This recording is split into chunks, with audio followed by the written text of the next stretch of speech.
King Charles sends heartfelt message of support to victims of Huntingdon train stabbing horror. In a profound gesture of national compassion, King Charles has extended his deepest sympathy and thoughts to those reeling from a horrific mass stabbing on a train in Huntingdon, Cambridgeshire. The monarch's statement, issued from Buckingham Palace on Sunday morning, arrives as the UK confronts the grim aftermath of an attack that has left communities shattered and reignited urgent debates on public safety. The violence erupted aboard a London North Eastern Railway (LNER) service from Doncaster to London King's Cross, transforming a routine evening commute into a scene of unimaginable terror. Departing Peterborough at around 7:30 p.m. on Saturday, November 1st, the train had barely cleared the station when a lone assailant, wielding a large kitchen knife, launched a frenzied assault across multiple carriages. Eyewitnesses described pandemonium, passengers trampling over seats in blind panic, blood pooling on the floors, and desperate cries of "He's stabbing everyone" echoing through the air. Amira Astolsky, 22, recounted to Sky News how she and a friend were just listening to music, having a good time in Coach G when a man in a white t-shirt suddenly lunged from 5 rows ahead, stabbing a passenger inches from her.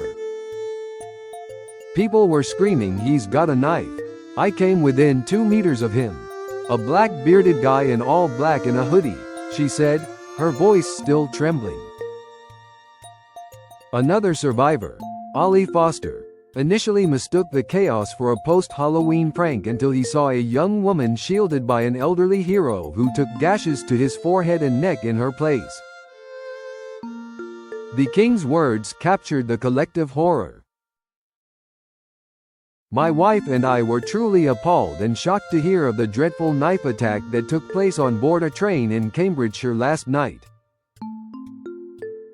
Our deepest sympathy and thoughts are with all those affected, and their loved ones. We are particularly grateful to the emergency services for their response to this awful incident." Queen Camilla, ever the steadfast consort and champion of victim support causes, stood united with Charles in this outpouring of empathy.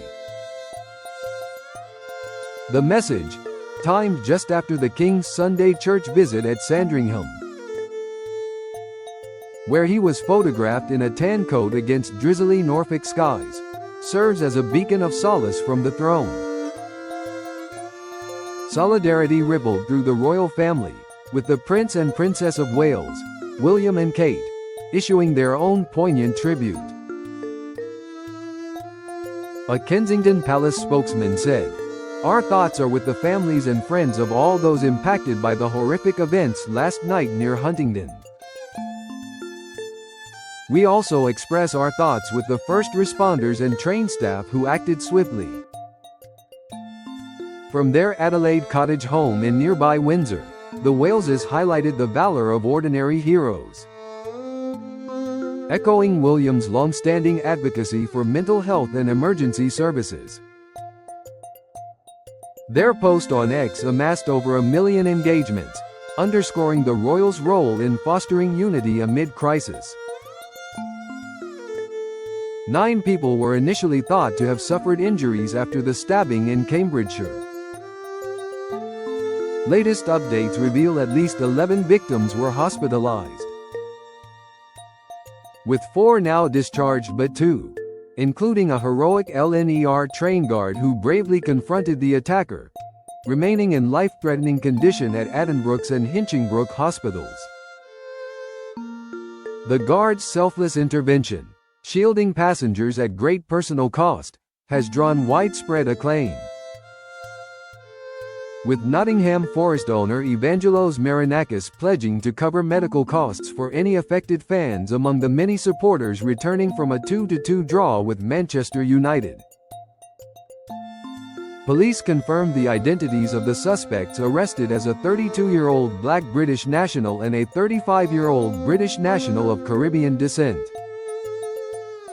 The force responded to the calls inside 8 minutes, a lightning-fast operation that averted further tragedy. There is nothing to suggest the attack is a terrorist incident. British Transport Police Superintendent John Lovelace told reporters at the scene in Huntingdon. He said, "It's a shocking incident and first and foremost, my thoughts are with the family and friends of those who have been affected and those who are injured."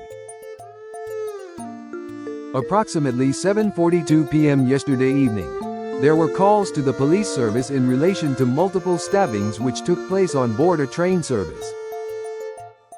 Counter-terrorism police are supporting the investigation, with more than 30 officers initially responding to the attack. Superintendent Lovelace added, "The train departed Doncaster at 6:25 p.m. and was en route to London King's Cross Station. Officers immediately attended Huntingdon Station alongside paramedics, where armed police officers from Cambridgeshire Police boarded the train and arrested 2 people within 8 minutes of the 999 call being made. 2 men were brought into police custody, where they remain this morning. I can tell you that these are the first male, a 32-year-old male, a black British national and a 35-year-old man,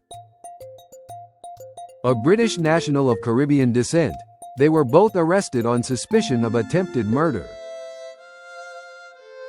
As stated, they remain this morning in separate police stations for questioning. By Sunday, the 35-year-old was released without charge, leaving the 32-year-old Peterborough resident as the sole suspect in custody. The driver's split-second decision to divert to the slower Huntingdon platform and slam the emergency brake at 7:44 p.m., triggering Operation Plato for marauding attacks, proved pivotal. Though the terror alert was quickly downgraded. Forensic teams combed the bloodied scene into Monday, with rail disruptions rippling nationwide as LNER warned of delays until at least midday. Sir Keir Starmer said, "The appalling incident on a train near Huntingdon is deeply concerning. My thoughts are with all those affected, and my thanks go to the emergency services for their response. Anyone in the area should follow the advice of the police." The Prime Minister's appeal was amplified by Home Secretary Shabana Mahmood, deeply saddened and urging restraint from speculation, and Shadow Home Secretary Chris Philp, who labeled it a brutal mass attack. Huntingdon MP Ben Obi's Jekti called for transparent suspect details to stem misinformation. While locals like taxi driver Debbie Collins spoke of aiding distraught and traumatized survivors spilling onto platforms, some pleading "kill me" as they were restrained. This outrage compounds a dire trend. Knife crime in England and Wales spiked 15% last year, with over 51,000 incidents per the Office for National Statistics. As forensics probe the attacker's motives, preliminarily deemed isolated, and the nation heals, the royal endorsements remind us of shared resilience. In Huntingdon's quiet market town, where emergency lights once pierced the night, acts of everyday heroism endure, a defiant light against the shadows.